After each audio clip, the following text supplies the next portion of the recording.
If you live in zone 7, 8, 9, or 10, it may be time to plant some carrots. I planted 4 different kinds of carrots towards the end of August, and I want to take you with me from start to finish, seed to harvest, and show you my process and what it looks like to grow your own carrots. As you can see on each of their seed packets, it's taking typically 60 to 75 days for the carrots to finish growing. It wouldn't be a fun gardening day if I didn't have my fluffy kitty right next to me. So all I'm doing here is preparing my soil, and I'm using a 5-gallon fabric pot.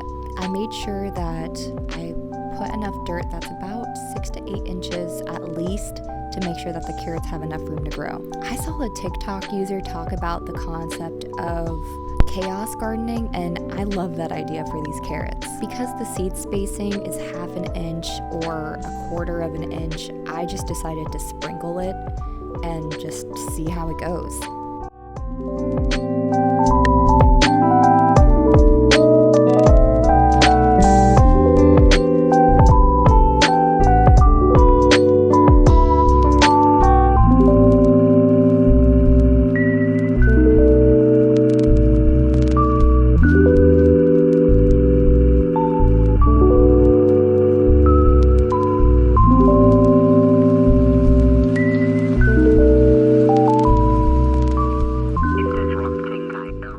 Now that I have my 4 different types of seeds, I'm going to lightly water it, and typically I would recommend using a mister, but the soil was really dry, so I wanted to make sure that it soaked in pretty well.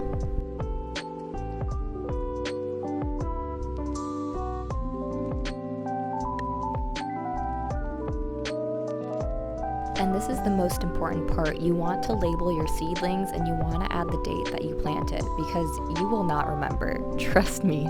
It's also really cool to be able to check back your videos and just see the progress that you've made. So I just placed it in this spot right here outside in a sunny location. I misted it at least once every day, and then within just a few days it started to sprout. When you're planting seeds, you want to take it step by step, so stay tuned for the next video to see what I do next.